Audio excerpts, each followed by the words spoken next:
The more you cut on them, the more blooms you get. Typically see them in hot colors.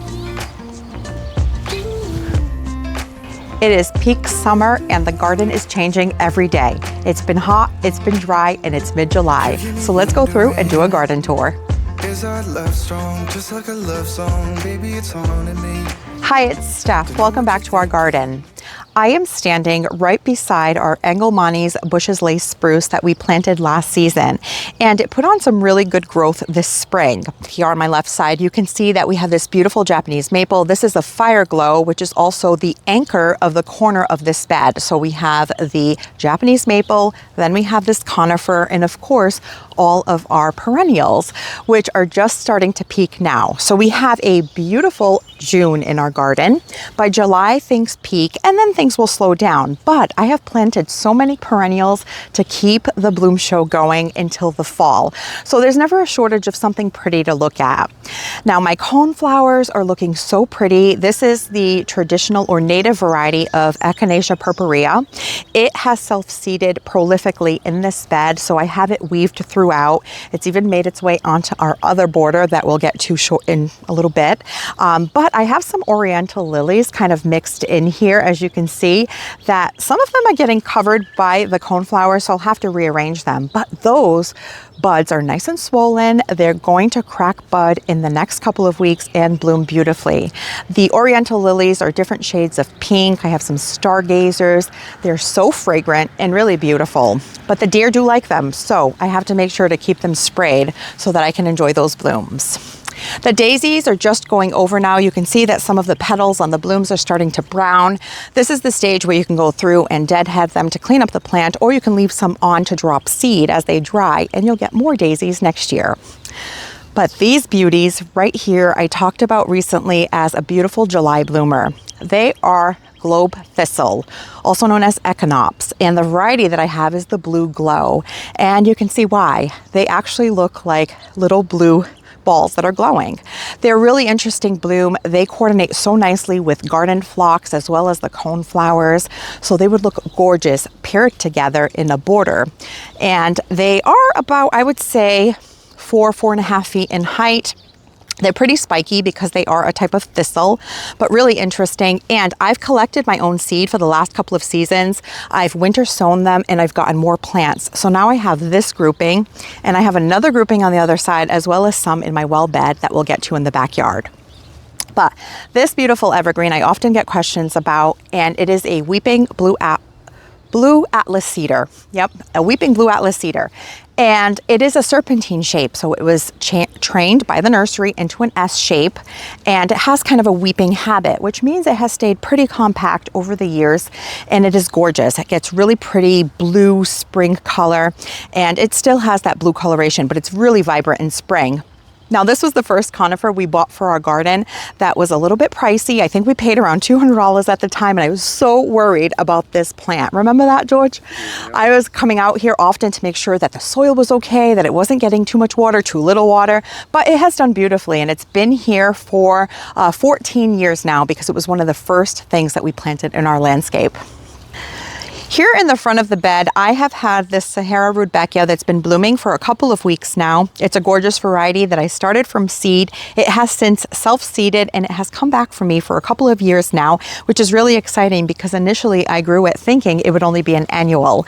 So if you haven't grown this variety before, I highly recommend it. Very easy from seed, and you get these beautiful variation of sunset colors. And right behind it, I have the traditional golden Rudbeckia that is just starting to bloom. They're also known as black-eyed Susans, even though they have a brown eye, but they provide a lot of color in the mid to late summer. They start blooming for me mid to end of July, and the color will persist almost until fall. So they're a really good perennial. I have some phlox that will bloom later, as well as some grasses. My yarrow has been going for a little while now, but in the front of the border, I recently planted some balloon flowers, and I also have some vinca that I started from seed. So these pink blooms here are actually vinca, and they were super easy to start from seed, although they did take a long time to get going. So I started them in February, and this is what they look like now. They're a really pretty shade of pink. I do have something, I believe it's the earwigs that are going through and eating all of my petals. So they look like this. They've been cut. This is happening with my coneflowers, with this vinca, with a few different blooms. So I might have to put down some of the sluggo bait because it also helps with earwigs. I hadn't done that, but I've used them with my dahlias in the past and it's effective. So I'm gonna have to go through and do that now that I'm noticing this. My penstemon, I actually left up the seed pods and they look really pretty actually. They provide a little bit of this dark coloration, but the reason for that is because I noticed that this year my penstemon was a little more sparse than it has been in prior years.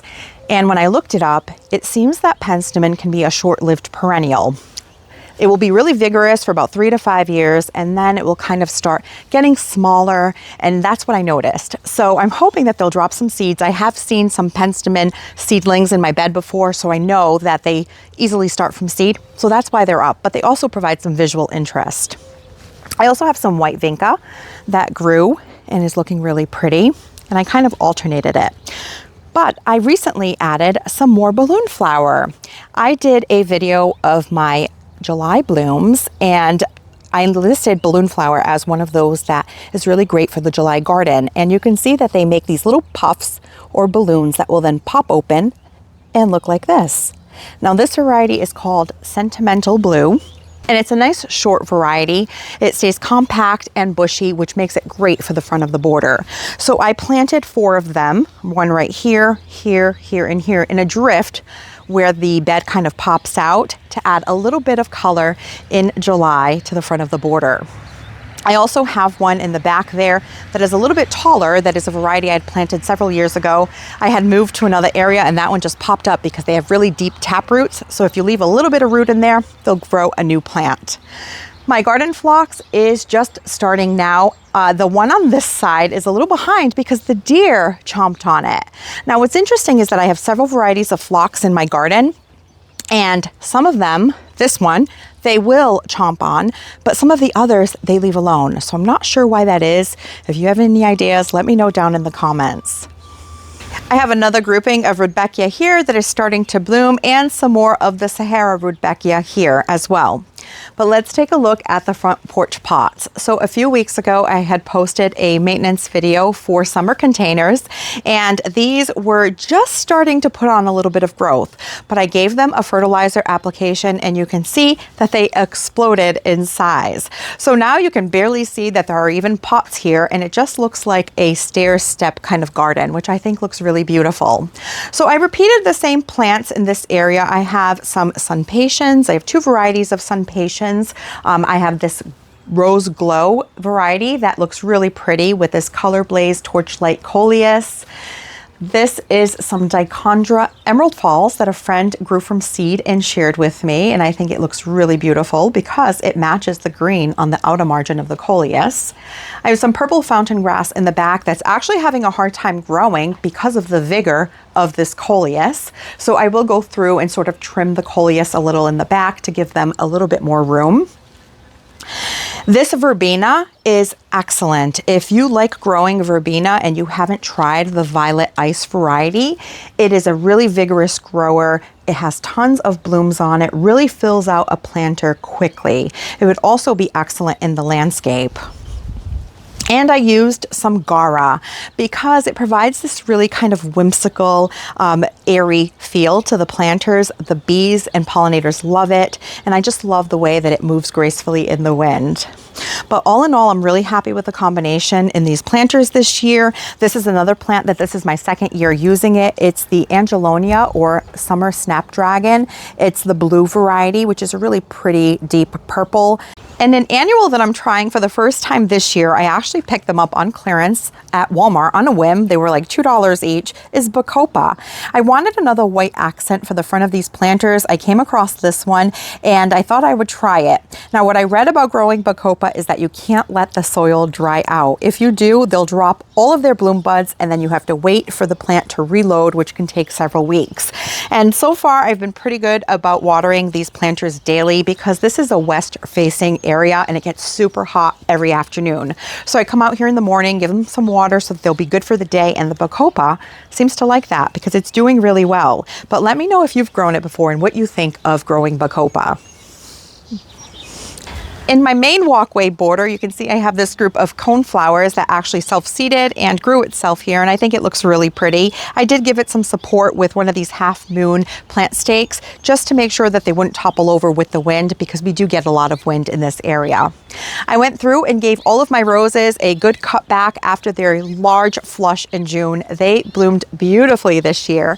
Cleaned them all up. Now they have some new growth being pushed out. They're reloading and they will start blooming again probably by August. And they'll continue until my first hard frost. Now, one thing that's a real disappointment for me this year in this bed is the gomphrena that I'm growing. So I have grown gomphrena in the front of this bed for the last several years. My favorite variety so far has been the atomic purple gomphrena. It's just the most vibrant, the most full and prolific.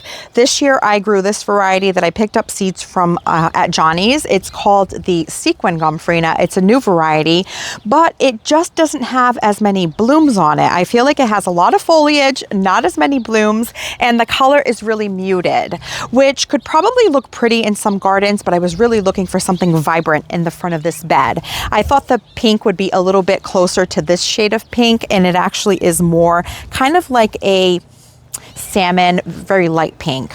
We'll see as the season goes on. It could surprise me and really bulk up, but for now, I'm not too thrilled with it, but we'll have to wait and see as time goes on. Now, some of this dwarf bachelor's buttons that I started over the winter for spring blooms is still blooming. Look at that. I did go through and shear it back a couple of weeks ago and it put out a bunch of new buds. So I've been really happy with this variety. I am hoping that it self-seeds a little bit, but if not, I do plan on growing it again next year. I have some phlox that is also starting to bloom. Now this is a variety that just kind of popped up in this bed. I did have a coral variety several years ago. I think there was some crossing that happened in the garden and it turned out to be this really pretty pink, which surprisingly is the same shade of pink as my knockout roses. So while the roses are in a little bit of a lull, this phlox will come in and add some really pretty color. I did divide it last fall, so I have another grouping down further in the bed. I also have some white phlox that I planted last season and some yarrow that I actually started from seed. Now this bloomed beautifully over the last month or so, but recently I did go through and deadhead it because I could see that it was pushing out a bunch of new growth and some new buds. So I cleaned it up so that it will hopefully give us a second flush. But I really like the soft pink shades of this variety. I grew it from seed. It's called Summer Pastels Yarrow. It is a little bit tall, so it can have a tendency to flop. So far, they've been pretty good though. And moving on to this bed, something else that I started from seed that's looking really pretty at the moment is the Dalmatian Peach Foxgloves. Look at these beauties. Now I have been growing these for about 3 seasons now, maybe 4. I absolutely love them. They are not a super tall foxglove. They stay relatively short at about 24 inches, maybe up to 30 inches in height. And they have the most beautiful light apricot peach coloration. And I did plant some of this Blue Horizon ageratum in with it, but I kept cutting it back and in hopes that it would bush out. So it's a little bit behind, but they should start blooming a little bit better now and will go until our first hard frost. Again, I have some more of that dwarf bachelor's buttons. You can see I have one there, this one here. I weaved in some more of that Blue Horizon ageratum. And I also have some of this alyssum that I started from seed in the spring, still blooming. And look at all of these pollinators on this plant. And it has such a lovely fragrance. I find that they have a bit of a honey smell to them. And it's looking really pretty. I did again give them a little bit of a haircut a few weeks back, and it has reflushed out as well as the white, which is right here. Now the purple variety is the Oriental Nights, and this one is the Carpet of Snow variety. I did plant some lantana in between to give a little pop of that pink, again to tie in with the knockout roses in my main border. And those are also putting on some size. Now in the back here, my drift of the Bobo hydrangeas is starting to bloom, and these are a beautiful hydrangea. In some years, they tend to brown a little bit on me. So far, they look really good. If they get ample water, because they are in full sun, they usually stay looking pretty nice. But if it's a really dry summer, a lot of heat, and I don't supplement with water, they can sometimes brown. But they're a pretty compact hydrangea. The Bobo is a panicle that stays about 3 to 4 feet in height and in width. George actually pruned these for us this year. He did a great job, and they're looking really nice. And let me give you an update on an annual that I grow every year, the Zahara Double Raspberry Ripple Zinnias. We've been having a really hot and dry summer. We actually had a stretch in June where we didn't get any rain for 3.5 weeks, which has left our lawn really dry and spotty. We haven't used our irrigation a whole lot because we are on a well, and we are worried about taxing our well and not having water in the house, so the lawn has been on its own. But I usually like to plant some annuals in the front of our driveway walls every year, and I have to keep those watered. And in years past, I had to lug up several watering cans of water to keep everything watered. But now I have a long enough hose that makes the job so much easier. I have a Vigo retractable hose where if you don't have a retractable hose in your garden, I highly recommend making that investment when you're able to, because it really does help with watering. It makes it so much easier. And I have a 130-foot length, which a lot of the retractable hoses only come in a 100-foot length. So that extra 30 feet of the 130 length really helped me be able to water all of these Zahara Raspberry Ripple Zinnias that I planted in front of our walls, and I've kept them happy and growing despite our lawn being patchy. So I always have a link for Vigo products down below, as well as a promo code. So if that's something you're in the market for, check there. But let me show you my zinnias. They're looking so pretty. Sometimes you find the perfect plant for the perfect spot, and that was the case with these Zahara Double Raspberry Ripple Zinnias. I've been growing them here in our front driveway walls for the last 3 seasons, and I love them because they're a short, compact variety that stays nice and bushy, making them perfect for the front of a border or even in a container. Now, when you first plant out seedlings, it's really important to keep them watered so that they establish a good, healthy root system. And I planted these out here probably in June, but I started them from seed back in February, and I actually made a video called Your New Favorite Flower, where I showed you my whole process for starting these from seed. And I even talked about how I collected my own seed from my plants last fall, and I was going to experiment with growing some from my seed. Because sometimes when you purchase seeds and you grow them, there's some cross-pollination that happens in the garden. So the seed that you collect might not look exactly like the plant that you collected the seed from. But in this case, I'm happy to report that the ones I started from seed do in fact look like the Raspberry Ripple Zinnias.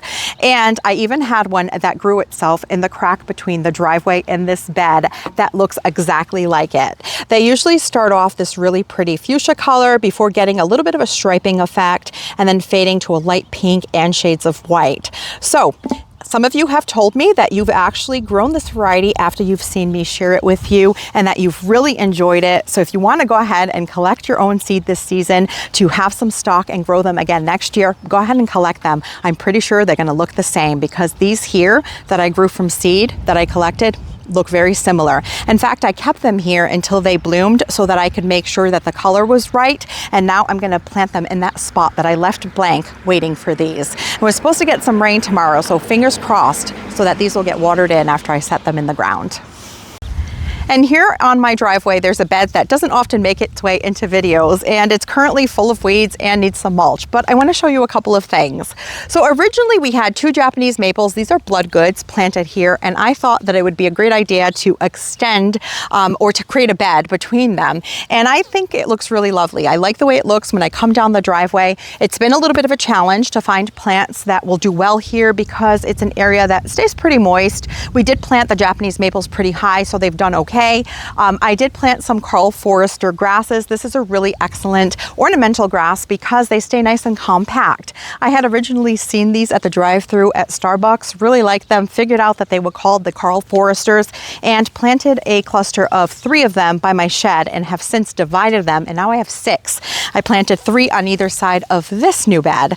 So they stay about 4 to 5 feet in height and only about 2 to 3 feet in width at most, so a nice good size grass.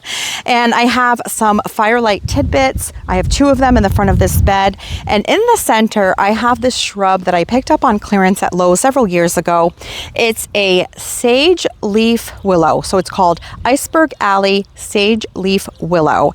And you can see that it has this really beautiful kind of silvery blue coloration that looks just like the herb sage, but it's a shrub. And in the spring, it gets these little catkins that look like pussy willow catkins, and that is its bloom. And then it will fill out with this beautiful foliage, which I think provides a really pretty color contrast. And because willows like water, it has been really happy in this bed. And another thing that likes a consistently moist but well-draining soil is hydrangeas. So I said I had the firelight tidbits in the front, and last season we transplanted this quickfire hydrangea to this area when we were working on our hillside garden. Now this was getting a little bit shaded by our eastern redbud, so I put it here and it's blooming beautifully. And the pollinators absolutely love this hydrangea. I actually have to be careful because there are wasps all over it right now, but I'm happy to report that it made the transplant. It's really happy and it's blooming beautifully this season. And I mentioned that I have to find plants that are happy in this area because of the moisture. And this is one that I found this spring. I ordered it online. It's called the Burnett or Sanguisorbia, and the variety is called Lilac Squirrel. And it gets these bottle brush type blooms that are kind of drapey, that look really pretty in this purple pink coloration. And even the foliage is really nice. It's kind of unique if you look at that. So I only have one of them. I purchased one to test it out. We'll see how it does. I'm hoping that it thrives in this space, and if it does, in a season or 2, I can divide it and match it on the other side. And right across the way on the other side of the driveway is the back of that bed that we looked at earlier, where I have the bobo hydrangeas. You can see that I also have some liatris. Now this goes by a few names. It's called gay feather or even blazing star. I'm trying to think of all the names. They sometimes come in white and light pink as well. Now there are some varieties that are really tall. These here are pretty compact, and I really like the tidy shape of them. I purchased them in a bag of bulbs as bare root from the box store nursery several years ago. If I had to guess based on the size, it's probably the Kobold variety. I did have some questions on that recently, but they're a really great pollinator attracting plant, and I planted up the back of this bed so that as you're coming down the driveway, I have some iris in the spring, I have some peonies in the corner, and then this time of year I have this liatris. And of course this beautiful Japanese maple that looks this way from spring through fall when it eventually drops its leaves, and I love the way it cascades over this retaining wall. And a little update on our driveway planters. They are filling in beautifully. So I used the same coleus that I used in the front porch. This is the Color Blaze Torchlight, and I planted a little bit different Sun Patient on this one. It has more of a coral coloration. Now these are self-cleaning, but when I see a spent bloom like this, it's kind of just like an impulse to pull them off. In the front, I planted a new variety of helichrysum this year. Now I had been using the licorice that came in that silvery color, which was gorgeous and such a vigorous grower. By the end of the season, it filled out this whole container. Now this one is called Lemon, I believe. It's either lime or lemon, but I believe it's lemon. And it looks really beautiful. Also picks up. I know how you can tell. Don't you leave all the tags in your... Oh, yes, I do. Let's take a look. So this one is called Lemon Licorice. Good point, right? Great point, George. That was a good reminder. I keep all of my tags in a stack in the back of the container for this very reason. So it's called Lemon Licorice. It's another variety of helichrysum. It says that it gets 8 to 12 inches in height. Now this one I did cut back because one of the branches had gotten snapped off when I was watering, and so it does trail. You can see that right here. It's starting to trail down the container. So it could be that it gets just as vigorous iris as the silver by the end of the season, but I have really enjoyed this one this season as well. I think it coordinates really nice with this coleus and with the color of the sun passion. And with the dark containers, it really pops. So I did all 3 containers in the driveway, the very same color. I also planted some of this agastache. This is the Maestro Coral that I had trialed last year. Now it's starting to go into a little bit of a lull. I do have to deadhead it, but the pollinators love it and it has a nice minty fragrance. And in the back, I also have some of the purple fountain grass. As you can see, the vigor of this coleus is again kind of shading it out. So I will go through now and just give these a good trim because I can see they grow really well. So even by cutting it a little bit to give the grass a little breathing room, they'll bounce back in no time. So I think it's just about that time now to go through and cut these. Now we're in the backyard and here we have my patio bed. And you can see that this hedge of hydrangeas are just starting to bloom. These are the Firelight Tidbits. And this is, I want to say, the 4th year. They were planted in 2022 and they're looking gorgeous.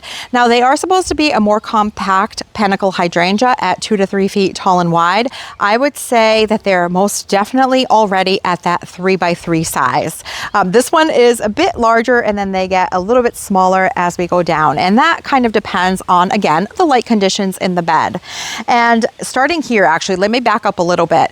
This is the Dusty Miller that I started from seed. I want to give you a little update on these. Now this is the new look Dusty Miller. Again, super easy to start from seed. I've been growing them from seed for about 3 seasons now. This one survived the winter and came back, so it has a really great size on it. And the other ones that I dotted here are a little bit smaller because I started them from seed this year to replace the ones that didn't make it. But they are also putting on some good size now, and by the end of the season, they should all be the same size and look pretty even. I'm hoping that a couple of them will survive this winter, but we just never know. They are rated as an annual, so it's always a bonus when some come back. I also have a couple of alliums here that are going to start blooming pretty soon. These usually bloom closer to August. This is the Millennium variety of allium. These are perennial clumping alliums, which are different than the bulbs that you plant in fall and bloom in spring. These are an excellent perennial because they're part of the onion family. The deer and rabbits stay away from them, and the pollinators absolutely love them. Plus, they have a really unique bloom. They're a little sphere or ball shape, which are really pretty. And to round out this corner, I just want to show you this Weigela that I have planted here. I showed it in my spring garden tour, and it had these little purple pink bell-shaped blooms, but it has really beautiful variegated foliage. It's called the Maimone Purple Effect Weigela, and it's a really pretty shrub. Also a dwarf variety.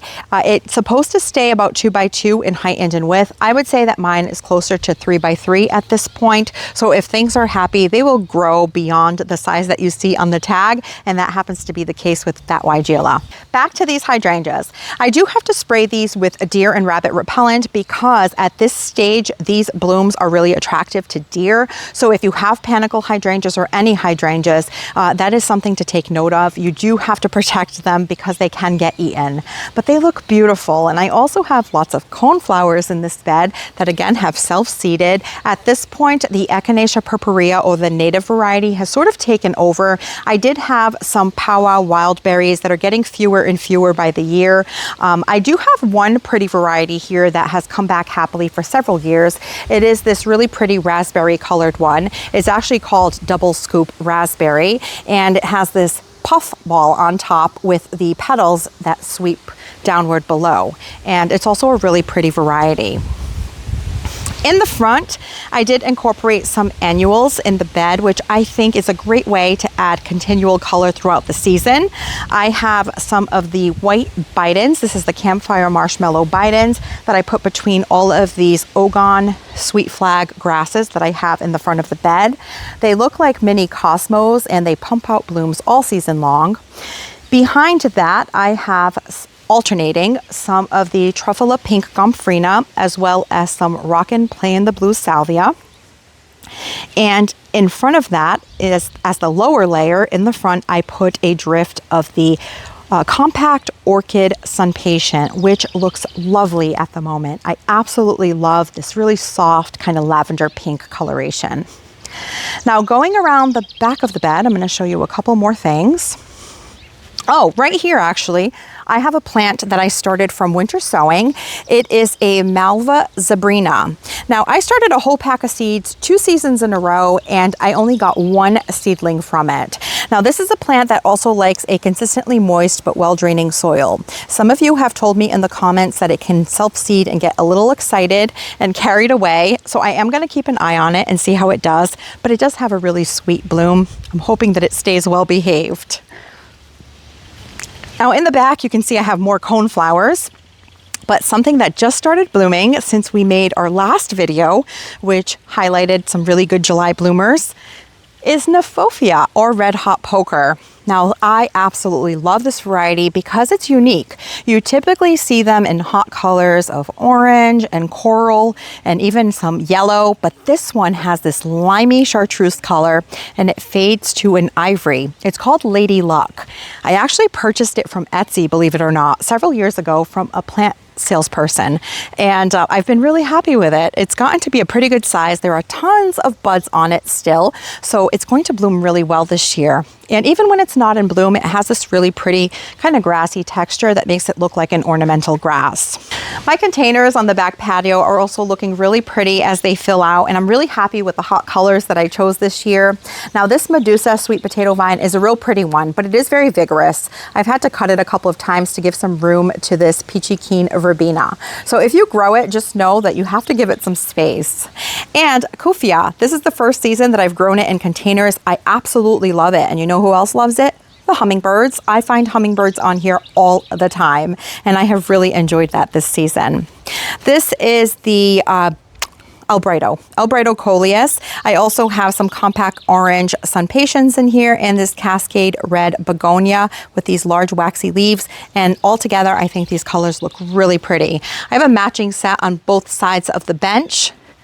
And yeah, I'm really happy with them. Right here behind our outdoor couch, I also have a grouping of 3 of these planters, also looking really pretty. You can see this orange sun patient is really filling in. It goes so well with the Kufia and with this Sedona sunset coleus. And then the cascade red begonia is just doing what it's supposed to, cascading over the edge of the container. And I absolutely love these this year. Every time I come out here, I am so happy with them. And I also used a new variety of sweet potato vine that has been improved. This is the Bewitched After Midnight, has this really deep dark coloration with some burgundy on the back of the leaves. Really pretty one, and coordinates really well with these hot colors. In my tall planters, I also have a matching set. I put the Medusa sweet potato vine, some of the Kufia, the Albrido coleus. In the corner here, I have some of the compact orange sun patient, and trailing down the front, the peachy keen verbena, which is looking gorgeous at the moment. Such a pretty variety of verbena. I have this other patio bed that is more shady that we created a couple of seasons ago, and there's something I want to share with you in here. You might recall that back in April, we had a video where we planted some lily bulbs that I had purchased over the winter at the box store, and specifically these varieties. So this is the Lily Black Charm I planted on 411, and the Lily Landini that I planted as well. Now, these were supposed to be a really deep, dark, maroon kind of black looking lily. Well, they are done now, but I took some footage of them a couple of weeks ago, and they were actually red, like really red. And if you've been around for a little while, I don't have any red plants in my garden. It's not something that I favor in the landscape. And so I was quite disappointed that they were not this deep, dark shade. So for any of you who saw us plant these and who maybe picked some up as well, let me know what your experience was. What color did yours turn out? I am not sure if there's anything to do with the soil that would have affected the color of the blooms when it comes to lilies, but I would be curious to know if you have any idea. But I did want to give you an update because I had a couple of people ask about them, and so that's what happened. They definitely were not black, they were red. And just to highlight a couple of things in this bed, I also planted some of the New Look Dusty Miller that I grew from seed under this Aureum Japanese maple. I have some heucheras that I planted in here, and something that's doing really well this year is some Brunnera that I planted last season. This is the Jack of Diamonds Brunnera. It bloomed beautifully in the spring with these sprays of very beautiful light blue flowers that look very much like forget-me-nots. And once it's done blooming, it starts putting on these really large kind of heart-shaped leaves. It's just a beautiful plant for a shady spot. And this bloodgood Japanese maple is doing a really good job about keeping some things that I planted beneath it shaded. So I have some caramel heuchera. They're actually called Southern Comfort heuchera, which looks very much like the caramel. I also have some of the Japanese painted ferns. This is the crested surf variety, which has a little bit of a flipped edge on them. And coming around the corner, I have a shade plant that's a really pretty one that if you don't have, maybe you can look for. It is Solomon Seal, and the variety that I have is variegated. I love that it has this dark red stem, and in the spring it gets these little dangle blooms underneath the leaves that look like little white earrings. I think it's just a really pretty shade perennial. The deer do like it, so I have to keep this clump here closer to the house so that it's a little more protected from the deer. And here underneath our Dr. Merrill magnolia, I had planted some Let's Dance Skyview macrophylla hydrangeas. And I was going to try this variety in my garden because I don't have many or any macrophylla hydrangeas, and they're blooming and look really lovely. Now you can see that they're more purple and pink, which means the soil in this area is likely to be more alkaline, but we'll see what happens over time. But I'm just happy to get some flowers considering it's the first season that I planted them, and they were pretty small plants, but they're looking really pretty. And in between I have some soprano pink impatiens that also really like the shade that the canopy of this magnolia is providing. In the corner of this bed, I have a hardy hibiscus that usually blooms for us here in my zone 6B, 7A in August. It is the Perfect Storm hibiscus. It is a real pretty one, and it gets these large dinner-sized blooms in light pink with a little bit of white and a red center. Really tropical looking plant, great for a patio or even by a pool or something. A really good one. And in the back here, you can see that I have the other quickfire hydrangea that's in bloom, full of pollinators all over it, and it's putting on some really good size. It's been here for about 4 seasons now, and I really love that hydrangea. It has more of an open panicle, kind of more eerie in the way that it blooms. It's a real pretty one. And on this side, another panicle hydrangea, I have my hedge of little limes. Now I have 3 little limes planted here in a row. The first 2 are getting the most light, and the third one is now hiding under the canopy of the Katsura Japanese maple. So that maple does need a little bit of a prune, which we will have to get to at some point later in the season, probably in late fall or winter when it drops its leaves. But I absolutely love these hydrangeas. They will start blooming right now towards the tail end of July. They start off a bit of a limey green color, then they go cream before going different shades of pink as we get later in the summer and we get cooler evenings. And then by fall they have different shades of mauve on them. They're just stunning. These are my absolute favorite, and I love that I can see this hedge from my kitchen window. My window boxes are looking really pretty. I had ordered some mandevilla from QVC, if you recall, a few months back in a really interesting color that I had never seen before. It was called blue, but it's actually this really pretty shade of purple.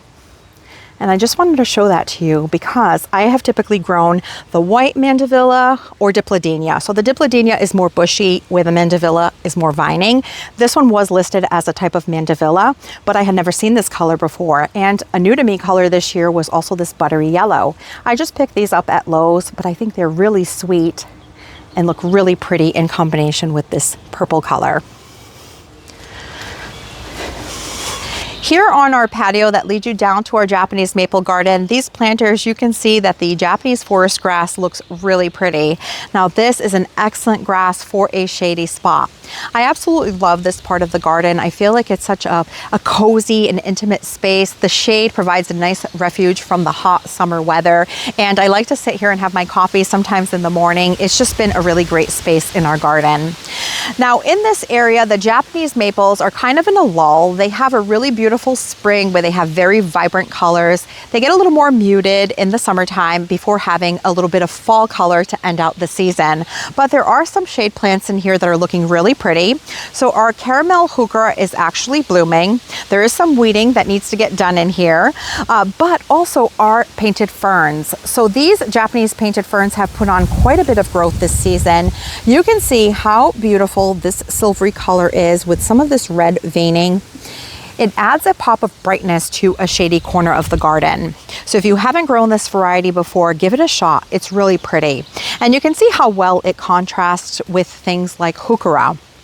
Now, I did have a few hostas planted underneath this Ariadne Japanese maple that we actually removed a couple of seasons ago, and I had planted some of this Ascot Rainbow Euphorbia. Now, I had 3 planted around this tree. One of them didn't come back after winter, but the others are putting on some good size, and it has a really pretty foliage color. You can see it's variegated, has kind of a limey yellow-green around the outer margin and then green in the center. It also blooms in May in our garden.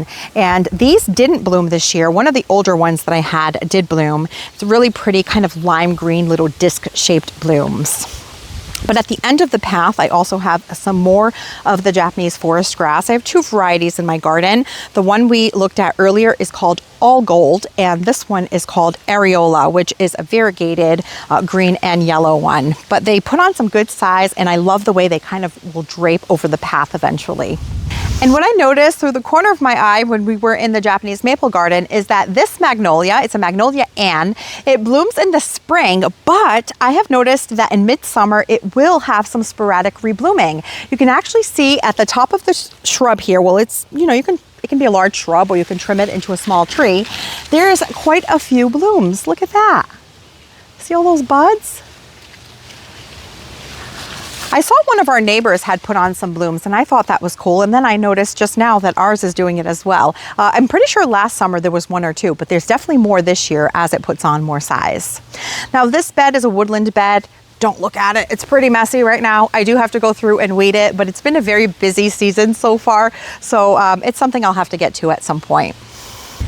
And this newer bed that we created last season, it has really filled out. You would never know that this is only 1 season old. And you can see that some of the echinops or the blue globe thistle that I started from seed last season is also blooming. So these were started with winter sowing. So these are their 2nd season and they have quite a bit of blooms on them, looking really lovely. The other thing that I started with winter sowing last season that are blooming for the first time are these white swan coneflowers. If I'm not mistaken, they're actually the Powwow white coneflowers, but they were started from seed with winter sowing, also looking really pretty. I dotted them all around this bird bath that we have here. You can see there are a few more weaved through here. And a plant that a lot of you really liked from the last video and that I'm also really enjoying this season is the Culver's root. It is this really beautiful, tall native plant. The pollinators love it, adds a lot of height to the center of this bed, and you can see that it kind of just moves with the breeze and is really lovely. So I have been really enjoying it this season. Right through here, you can see that I have a grouping of some allium that is actually blooming already. This is called the bobblehead, and it is a taller and a little bit bigger variety of allium. And it has a lighter shade of pink than some of my other varieties that are more purple. I also have some phlox that is starting to bloom here on this side. I have a drift of 3 of them. So I have one there, here, and here. This one is a little bit shorter, but it will catch up in no time. And from the last tour, you could see that I had some of the amazing Daisy's Banana Cream too that looked gorgeous. Well, they were past their prime, so I went ahead and deadheaded all of them. This is what they were looking like. I left these on to show you, but look at all of these buds that are getting ready to go for their 2nd flush. It is loaded with buds. These bloom for a really long time. They started blooming at the tail end of June. We're going into the 3rd week of July. They were still blooming, so I cut them back just a couple of days ago, and now they should reflush out, and I should have blooms all of the month of August, which is really exciting. Now we're down in our recently renovated Hillside garden area. Now you can see that this is a spot where we added a lot of conifers and evergreens, some ground covers. You can see that there are some blue rug junipers that will eventually grow and cover the ground in this area like they did on the hillside. And we also have some shrubs. This is a sugar tip rose of Sharon that will usually bloom in August. And along the path, I planted some really pretty perennials. In fact, I have some foxgloves that I started from seed this year that are looking really lovely. I grew 2 varieties of foxgloves this year for this area. Some of the Dalmatian peach, like I had in the front border, I added in this bed, but I also grew a Camelot lavender variety for the first time that is absolutely stunning. Now this one you can see is almost done blooming, but look at the beautiful coloration on it. Has a really light lavender, some of that deep plum speckling on the inside. It's just really pretty. So I am planning on growing this one again next year. I dotted them, or weaved them rather, throughout this whole bed. And I have some of the Dalmatian peach right here, also looking really pretty. These are a little bit taller than the ones in the front. So I do think that they range anywhere from about 24 to 36 inches in height. And even these right here, look how gorgeous they look. I love these so much. I'm already looking forward to growing more next year. And they work perfectly in this bed because they are toxic to humans and to animals, which means that deer and rabbits stay away from them. So if you have children or pets that frequent your garden, something to be aware of when growing foxgloves, but they're a beautiful cottage garden flower. Now, I also mentioned a couple of videos back when I was doing one of my garden center tours that I was taking out a Montauk daisy to plant a Russian sage, and that is exactly what I did here. I had a Montauk daisy that was taking up a lot of space in this corner. I planted this little Spires Russian sage. It's just starting to bloom, and I think this was the perfect swap for this corner. It looks really pretty, has a nice fragrance, and I'm really happy with it. So in this raised bed planter, I also have a couple of the Suncredible sunflowers and some cosmos that I grew from seed. I grow cosmos every year in remembrance of my grandmother. I used to plant them with her as a child, and this is a short variety. It's either the Sonoma White or the Little Princess, and it's perfect for this bed because the height of it stays at about 2 to 3 feet. So I think it's going to fill out really nicely in this space. So this is ironweed that should bloom later in August. I also have the daisies that are almost done blooming now. You can see that some of the blooms need to be cleaned up and deadheaded. So I will go through and do that this week. And inside the garden, I also have something I want to show you that is looking really beautiful. Here in my raised bed garden, I typically grow a mix of some herbs, a couple of vegetables, and lots of cut flowers. And this year I gave up on dahlias. I only have a couple growing, but I mostly went all in on zinnias, and they look absolutely beautiful right now. So I have several varieties growing. This light pink is called Enchantress. I have some of the Bennery's Giant Salmon, which is also a beautiful variety. You can see that the pollinators absolutely love these zinnias, and I have been cutting from them nonstop. I have made several bouquets to gift to family and friends. And what's great about zinnias is that they are a cut and come again flower. The more you cut on them, the more blooms you get. So that is a great way to keep them producing more flowers throughout the season. If you have lulls in your borders and garden beds, growing an annual like a zinnia or a cosmo is a great way to fill space. So you can see here I also have some celosia and some amaranth that is looking huge and beautiful. Look at that amaranth spike up there. It's called a red spike variety. I don't know if you can get that high, George. Yep. So pretty with that dark red foliage. I have other varieties. This is a Bennery's Giant Mix that has some oranges and some reds and some yellows. I mean, such beautiful colors. I have been so excited with all of these zinnias this year. I can't even tell you. They make me so happy. And I have to say, I don't even miss the dahlias, because with these, you can just scatter some seeds or start them from seed early if you want to, so that you can get some blooms, and look how beautiful they look. Now, here's the trick with cutting zinnias for bouquets. You want to make sure that the stem has a chance to harden. So you do what's called the wiggle test. You just wiggle it like this, and if it stays nice and sturdy, you can cut that stem and put it in a vase to enjoy.